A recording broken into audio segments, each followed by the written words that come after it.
Uramichi Onii-San review: The Woes of the Working Adult.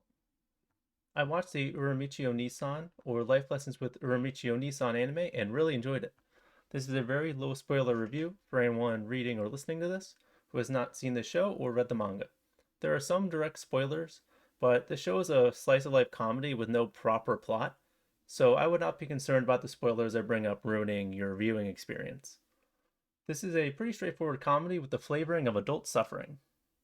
Quick synopsis: this show is about a group of adults who work on a children's TV program where kids are present on set.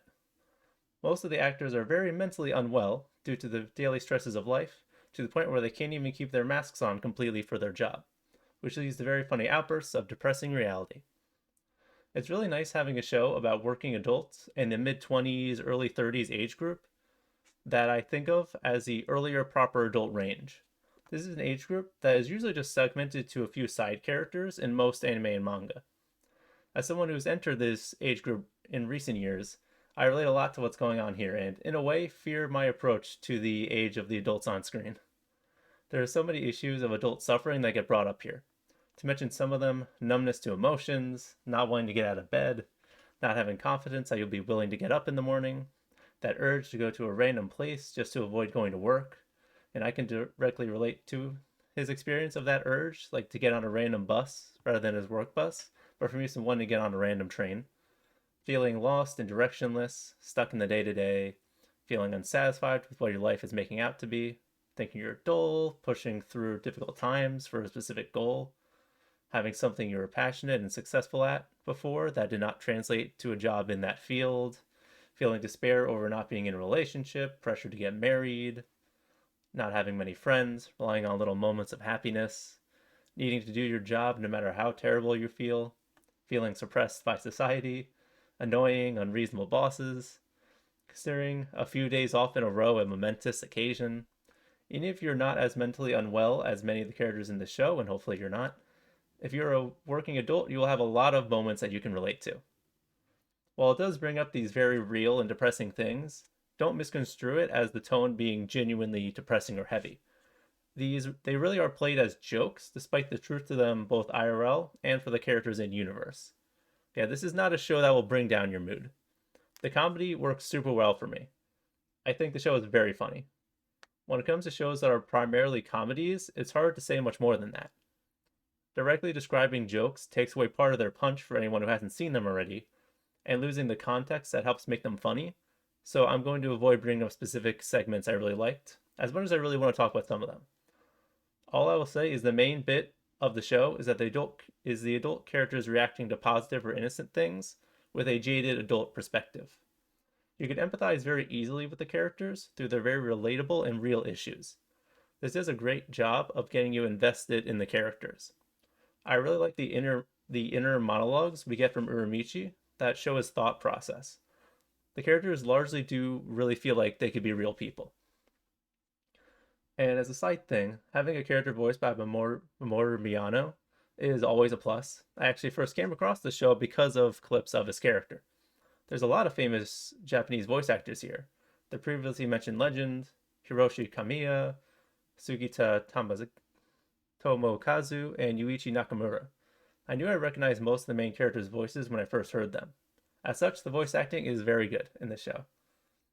I don't know much about being a children's programming actor, so it's interesting to get a glimpse into that, such as the detail that the costume characters' lines during a live show are pre recorded and played through speakers. It's also interesting seeing them adapt scenes to random things happening, like the kids asking certain questions.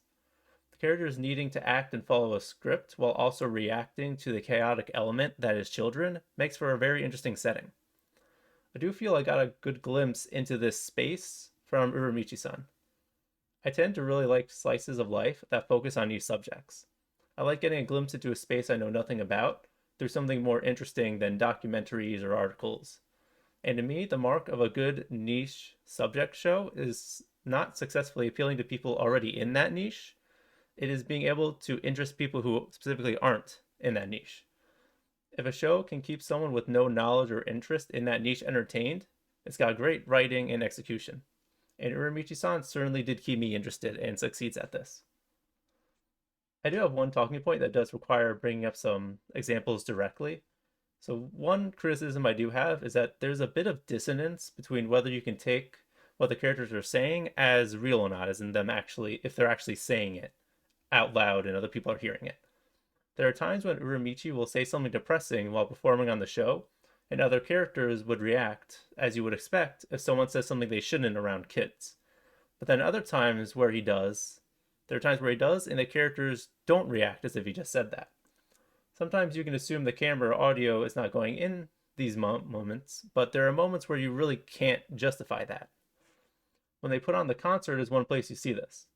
The jokes of the songs going from positive to depressing while continuing to have the energy of a kid's song are genuinely really funny. But it does take you out of it a bit because in context that implies the song was actually written that way, which doesn't make sense for the in-universe show's writers to do. And it doesn't make sense for the characters to suddenly not follow the song's actual lyrics and not have anyone react weirdly to it, including the audience. It tends to leave you thinking something along the lines of, wait, are they just going to leave that in? There is some there is some internal consistency with the children reacting properly, at least. As the show goes on, the kids replicate the depressing ideas more often, which is funny and makes sense. This doesn't ruin things completely, but it does kind of hurt your desire to think about what the characters are doing more deeply due to the lax internal consistency around these jokes. I think you just have to accept it's loose with these things and that the priority is telling jokes over having a 100% consistent view. It's a bit awkward, but I can accept it because the jokes we get out of this are generally quite funny. When it comes to art and animation, it's pretty good.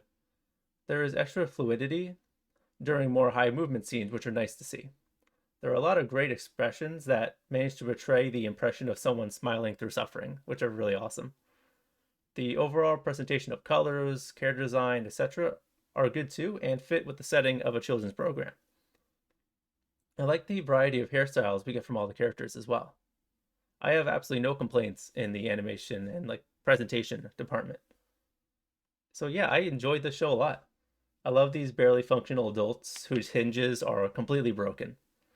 It's very funny and I like the adult themes it brings up. It's not perfect in its execution at times, which can break your immersion a little bit, but what you get from that loose attitude still works. Despite frequently bringing up depressing subject matter that any adult out there will find something to heavily relate to, it manages to keep a very silly and positive tone. So this show comes very highly recommended. And I hope you are all properly taking care of yourselves, my fellow working adults out there. Stay strong, and thanks for listening. Also, Kumatani, best boy.